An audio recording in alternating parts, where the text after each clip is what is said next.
ये। अच्छा। पराठा पहले बना रहा हूँ। ओके।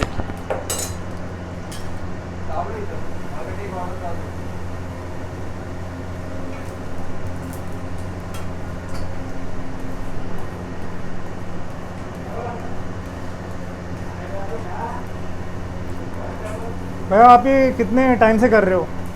ये 2 मिनट लगता बनाने। नहीं, मैं ये पूछ रहा हूँ आप ये कितने टाइम से रोल बना रहे हो? ये हाँ। ये तो हो गया 10-12 साल। 12 साल से रोल बना रहे हो?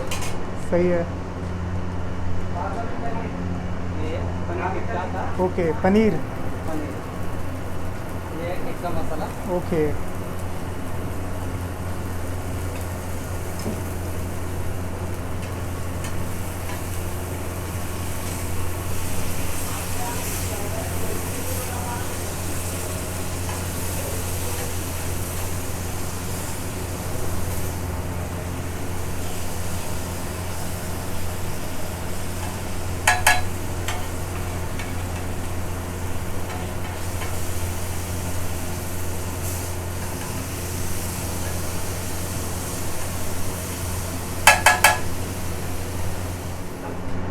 ये हो गया टिक्का रेडी।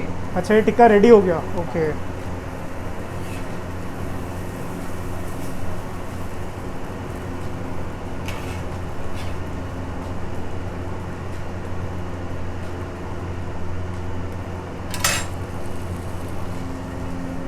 इसमें ऑनियन डाल।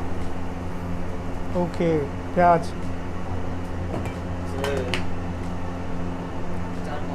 चाट मसाला। Chilli sauce. ओके।